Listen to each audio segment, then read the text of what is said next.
नमस्कार दोस्तों, एसके ज्ञान चैनल पर सभी का स्वागत है। आज मैं समष्टि अस्तित्व के बारे में चर्चा करने चल रहा हूँ। आइए देखते हैं समष्टि अस्तित्व। तो समष्टि अस्तित्व स्टैटिक्स ग्रीक भाषा के स्टैटिक शब्द से बना है, जिसका अर्थ है अस्थिर करना। भौतिकी में इसका अर्थ अस्थिरता की वह स्थिति जहाँ किसी प्रकार की गति न हो। अर्थशास्त्र में इसका अर्थ एक विशेष स्तर पर गति की वह विशिष्ट स्थिति में जिसमें कोई परिवर्तन न हो। कलरक के अनुसार वह स्थिति जहाँ वह अनुपस्थिति में 5 प्रकार के परिवर्तन प्रमुख रहते हैं। जनसंख्या का प्रमाण। नंबर 2, पूंजी की पूर्ति, उत्पादन के तरीके, व्यापार के संगठन के रूप में, और लोगों की आवश्यकता स्थिर रहती है। लोगों की आवश्यकता स्थिर रहती है, परंतु अर्थव्यवस्था समान गति से काम करती रहती है। प्रोफेसर मार्शल का कहना है कि इसका सक्रिय परंतु अपरिवर्तनशील प्रक्रिया के लिए अस्तित्विक अर्थशास्त्र शब्दावली का व्यवहार होना चाहिए। इस प्रकार अस्तित्विक अवस्था वह काल रहित अर्थव्यवस्था है। तो समष्टि अस्तित्व स्टैटिक्स ग्रीक भाषा की स्टैटिक शब्द से बना है, जिसका अर्थ है स्थिर रहना। तो समष्टि अस्तित्व में होता है कि समष्टि अस्तित्व जो अस्थिर मात्रा में है, एक ही स्थान पर स्थिर रहती है, जो इधर उधर हिलती नहीं है, उसे हम स्टैटिक या समष्टि अस्तित्व कहते हैं। भौतिकी में इसका अर्थ अस्थिरता की वह स्थिति जहाँ किसी प्रकार की गति न हो, जो इधर उधर नहीं फैलती, कोई भी गति का प्रभाव उत्पन्न नहीं करती, कोई भी गैस की मात्रा नहीं उत्पन्न होती है। तो इससे भौतिक अर्थशास्त्र में इसकी गति कोई भी किसी भी प्रकार का गति उत्पन्न नहीं करता है। तो अर्थशास्त्र में इसका अर्थ है कि एक विशेष स्तर पर गति व विशिष्ट स्थिति में जिसमें कोई परिवर्तन न हो। अर्थशास्त्र में बताया कि जिस प्रकार से भौतिक में गति की मात्रा कहा गया कि गति में कोई भी परिवर्तन नहीं होता है, उसी प्रकार से अर्थशास्त्र में अस्तित्व में कोई भी परिवर्तन नहीं होता है, न घटता है न ही बढ़ता है, सिर्फ स्थिर रहती है। कलक के अनुसार वह स्थिति जहाँ अनुपस्थिति में 5 प्रकार के परिवर्तन रहते हैं। उन्होंने बताया कि जो अनुपस्थिति में 5 प्रकार के तो लगातार परिवर्तन होते रहते हैं। जनसंख्या का प्रमाण है कि लगातार जनसंख्या बढ़ती है या कभी घटने लगती है। तो ऐसी स्थिति में जनसंख्या को लगातार बढ़ना ही, चाहे वह अस्तित्व हो चाहे अनुपस्थित हो, ऐसी स्थिति में जनसंख्या तो बढ़ना या घटना ही निश्चित होता है। पूंजी की पूर्ति। जब जनसंख्या की मात्रा बढ़ती है तो उन व्यक्तियों के पास पूंजी की पूर्ति अपनी आवश्यकताओं को पूरा करने के लिए अपनी पूंजी को पूर्ति करते हैं। उत्पादन के तरीके। तो जब जैसे जैसे जनसंख्या बढ़ेगी वैसे वैसे हमारे क्या होंगे, उत्पादन के नए नए टेक्निकल के साधन उत्पन्न होते हैं कि जैसे उत्पादन किस प्रकार से किया जाए जो हम अधिक मात्रा में अपनी वस्तुओं को उत्पादन कर सकें। इसके बाद व्यापार के संगठन के रूप में जो उत्पादकता अपनी वस्तु को उत्पादन करके उसमें लगी हुई लागत को निकालने के लिए अपने एक स्थान से दूसरे स्थान पर अपनी वस्तुओं को विक्रय करने के लिए अलग अलग बाजारों में या अलग अलग हाटों में ले जाकर बेचते हैं, जहां पर उनकी लगी हुई लागत को निकाल करके और भी अधिक मुनाफा प्राप्त करना चाहते हैं। तो ऐसे स्थिति में जो हमारे व्यापार संगठन हैं, व्यापार संगठन के रूप में एक समूह बनाते हैं और उस समूह के रूप में अलग अलग प्रकार की अपनी वस्तुओं को विक्रय करते हैं। लोगों की आवश्यकता है। तो जिन व्यक्तियों के पास जिस वस्तु की आवश्यकता उत्पन्न होती है उन वस्तुओं को उसी उत्पादिता से खरीदते हैं, विक्रेता से खरीदते रहते हैं। अस्थिर रहती है। जब लोगों की आवश्यकता अस्थिर रहेंगी तो उत्पादन की मात्रा कम हो जाएगी। उत्पादन कम होगा तो पूंजी की मात्रा घटेगी तो देश के अंदर बेरोजगारी की मात्रा बढ़ेगी, जिससे भुखमरी की जनसंख्या जो प्रत्येक जनसंख्या है कि भुखमरी के कारण उनकी मृत्यु अधिक होगी, जन्म दर में कमी होगी। परंतु अर्थव्यवस्था समान गति से काम करती रहती है। मार्शल ने कहा कि इसका सक्रिय परंतु अपरिवर्तनशील है। प्रक्रिया के लिए स्थितिक अर्थशास्त्र शब्दावली व्यवहार होना चाहिए।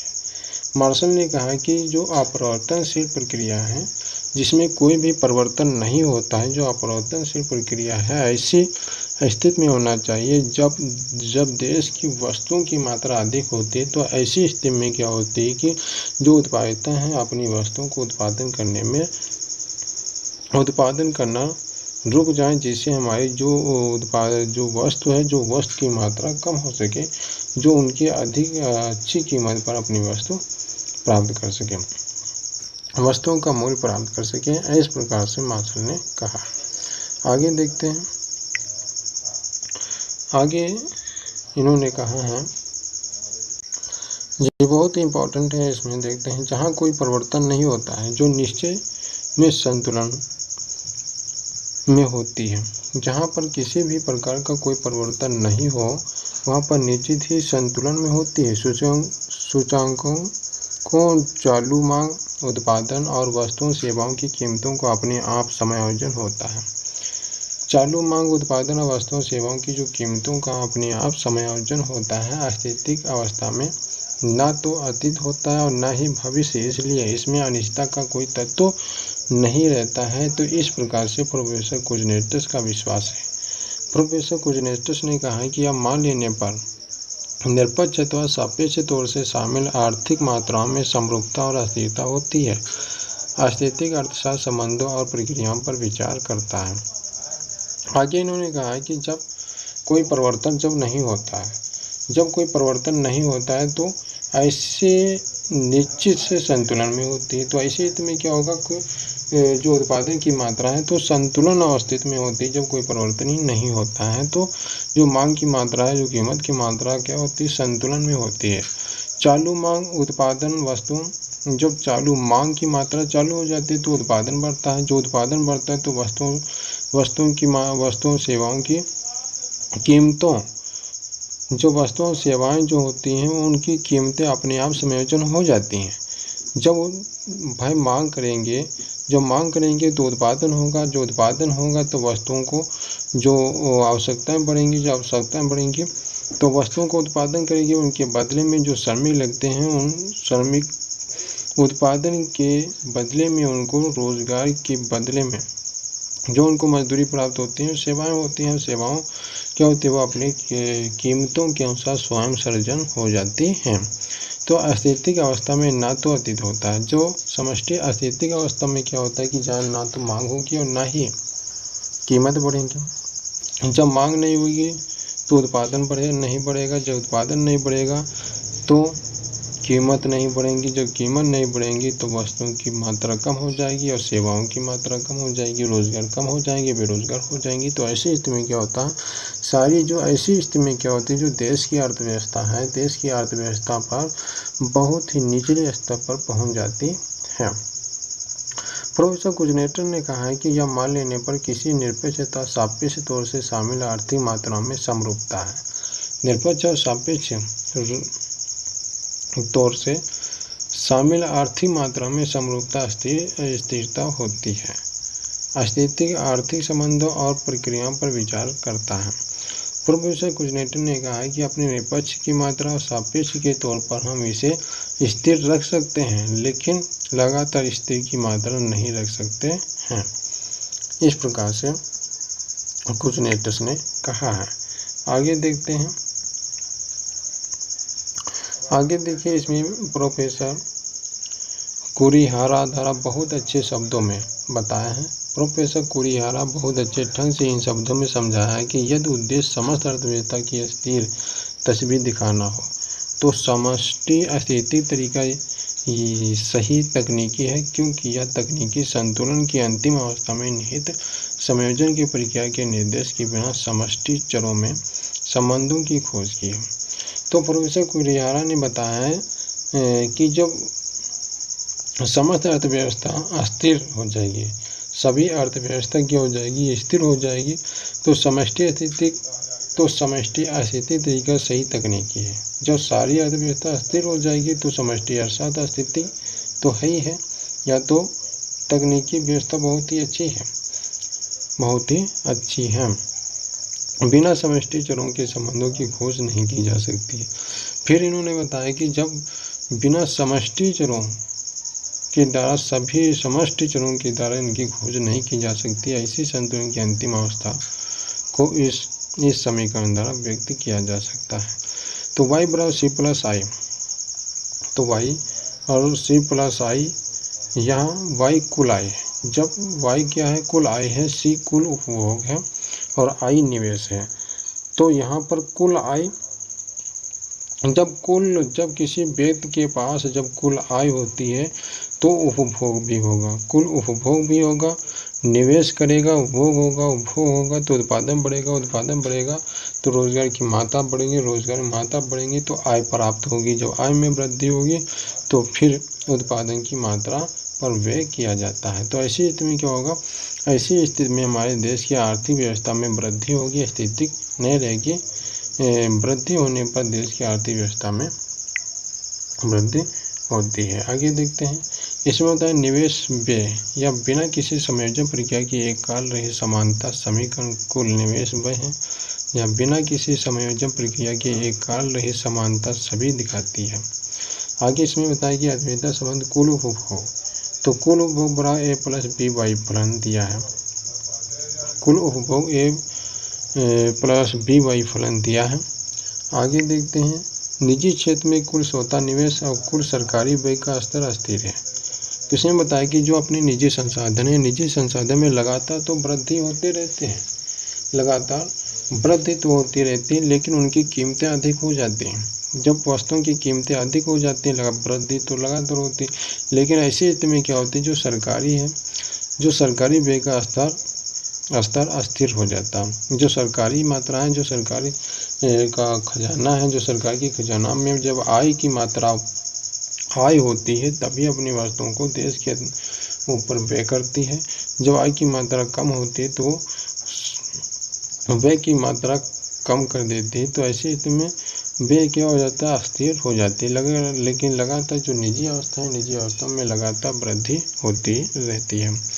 तो कुल राष्ट्रीय आय का प्रवेश, आगे देखते हैं, कुल राष्ट्रीय आय का प्रवेश,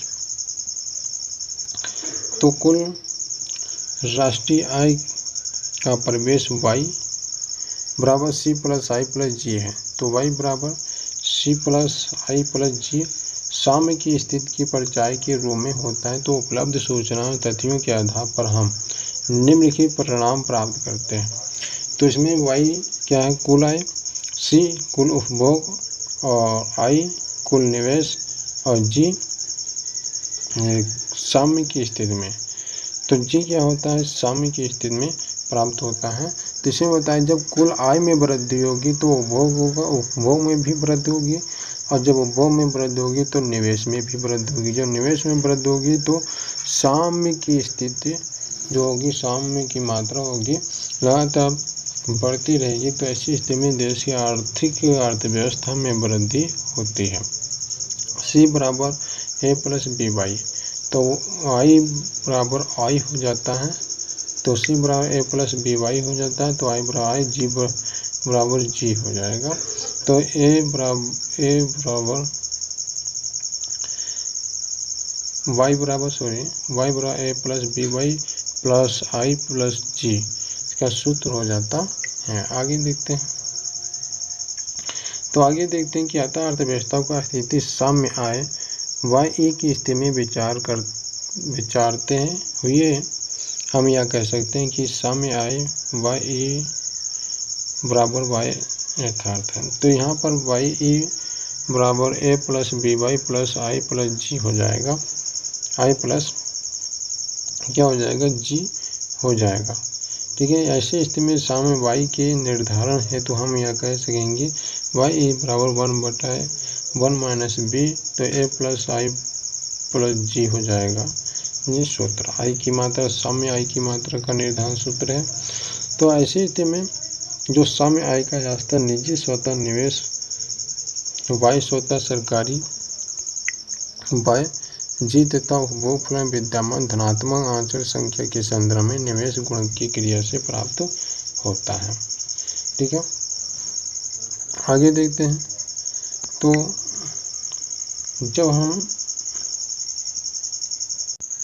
आगे इसमें प्रस्तुत किया है, मैं प्रस्तुत अस्थिर सम में बी सीमांत उपभोग पर होते, तो यहाँ पर सीमांत उपभोग पर बी बराबर डेल्टा सी बटा डेल्टा वाई है, जिसका वर्णन आगे किया जाएगा।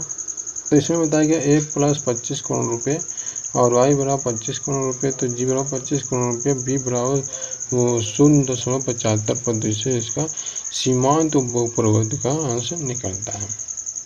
याद बेटा कुल साम्य निम्नलिखित प्रकार से, तो वाई बराबर वाई प्लस 1/1 माइनस 0.75 क्या हो जाएगा 0.75, तो 25 दूना 50, 25 × 75, तो 25 × 75 1/0.25, 25 × 75 तो 300 करोड़ रुपये, कुल कितना हो जाएगा 300 करोड़ रुपये हो जाता है।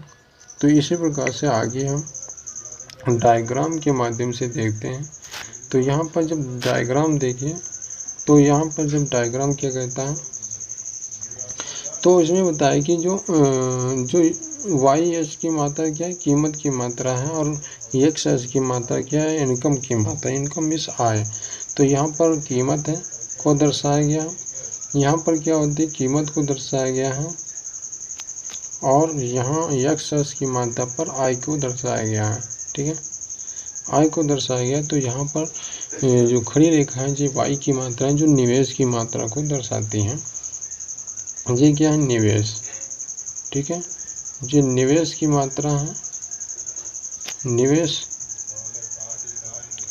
है, और ये क्या है इनकम की मात्रा है, और ये कीमत की मात्रा। तो यहाँ पर बताया है कि जब व्यक्ति के पास जो 100 रुपये हैं तो आय की मात्रा क्या होती है 0 होती है।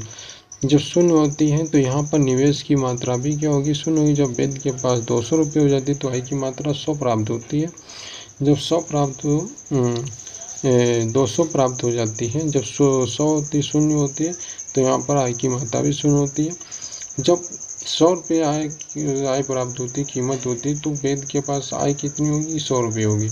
तो यहाँ पर 100 रुपये होगी, तो फिर निवेश क्या होगा होगा करेगा, निवेश नहीं करेगा। उसके 200 रुपये की आय है, 200 रुपये की आय प्राप्त होगी, उसकी कीमत 200 रुपये। तो यहाँ पर उपभोग करेगा, क्या करेगा सीमित होता है उपभोग, तो यहाँ पर क्या कर लेगा उपभोग कर लेगा। जब उपभोग करेगा तो निवेश की मात्रा क्या होगी, निवेश ऊपर बढ़ेगा, भाई निवेश बढ़ेगा ना। उसके बाद जब व्यक्ति के पास 200 से बढ़कर उसकी कीमत 300 हो जाती है, आय की मात्रा 300 हो जाएगी, तो व्यक्ति तो 300 आय की मात्रा होगी, तो उसकी कीमत तो वस्तु की कीमत 300 हो जाएगी। ये वस्तु की कीमत क्या होगी 300 होगी, मजदूरी हो जाएगी 300 मजदूरी, या वस्तु की कीमत मान लेते हैं या मजदूरी मान लेते हैं, तो मजदूरी कितनी होगी 300 होगी। तो उसी प्रकार 300 होगी, तो यहाँ पर 300 मात्रा, तो यहाँ पर A+A/B हो जाएगा। तो यहाँ पर C बराबर A+B/, तो यहाँ पर उपभोग की मात्रा होती है, तो उपभोग की मात्रा में वृद्धि, और उसके बाद उपभोग प्लस निवेश, तो यहाँ पर मजदूरी में क्या हो जाएगा निवेश हो जाएगा। तो यहाँ पर जब आय की मात्रा में वृद्धि होगी वैसे वैसे निवेश करेगा तो उपभोग की मात्रा बढ़ेगी, उपभोग बढ़ेगा तो रोजगार की मात्रा में वृद्धि होगी। तो इस प्रकार से जैसे जैसे व्यक्ति की आय में वृद्धि होगी वैसे वैसे मजदूरी की मात्रा मजदूरी बढ़ेगी, तो वैसे वैसे व्यक्ति की आय में वृद्धि होने पर उपभोग की मात्रा में वृद्धि होगी। जब उपभोग मात्रा वृद्धि होगी तो निवेश होगा, रोजगार में भी वृद्धि होगी। ठीक है, तो संतुलन बिंदु ए प्राप्त हो जाता है। आज इतना ही, आगे दिन कल की मात्रा में